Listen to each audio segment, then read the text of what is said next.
Асылы ханым Шах мырза туралы мәлімдеме жасады.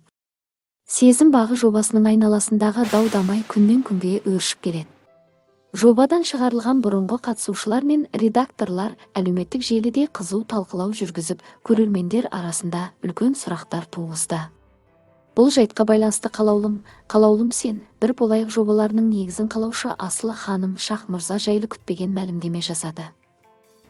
Асылы ханым Инстаграм әлеуметтік желісіндегі парақшасында: өтініш. 2,5 жыл болды, мен бұл жобада жұмыс істемеймін.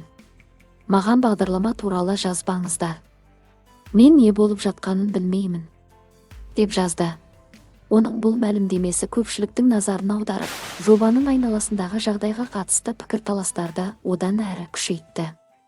Сонымен қатар Камила ханым да Инстаграмда сторис арқылы өз ойын білдірді. Ол қырсықпа, тыныш жүр.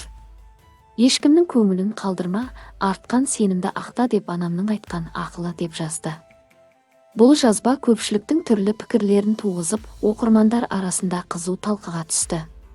Айта кетейік, қалаулым бағдарламасынан бастау алған және қазіргі таңда сезім бағы атауымен жалғасып жатқан жоба соңғы уақытта жанжалдың ортасында қалды. Бағдарлама редакторлар мен кейбір бұрынғы қатысушылар, тіпті Шах мырза да жобадан шеттетілген болатын. Бұл жаңалық көпшіліктің назарын аударып, әлеуметтік желілерде үлкен пікірталас тудырды. Көрермендер Шах мырзаның жобадан кетуінің себептерін қызу талқылап, әртүрлі болжамдар жасауда. Өте өкінішті, сол Шах мырзаның нақыл сөздеріне бола көруші едім. Қайтып келсін, олсыз қызықсыз. Шах мырза кеткелі бері көріп жүрген жоқпын.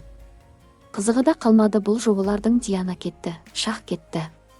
Неге шыққанына ренжіп жатсыңдар, меніңше кеткені жақсы болды. Сөзбен әркімді жерге тығып отырады. Ойлайтын шығар, керемет сөйлеп жатырмын деп, бірақ сөздің астарын мысқылдап жеткізеді. Шах кеткені дұрыс болды. Шах мырза неге кетеді? Өте ақылды жүргізуші ол. Қайтарыңдаршы, өтініш, деп жазды көрермендер. Қазіргі уақытта бұл жағдайға қатысты ресми түсініктеме берілген жоқ. Дегенмен Асылы ханымның мәлімдемесі дау-дамайдың жаңа кезеңге өтуіне ықпал еткені анық.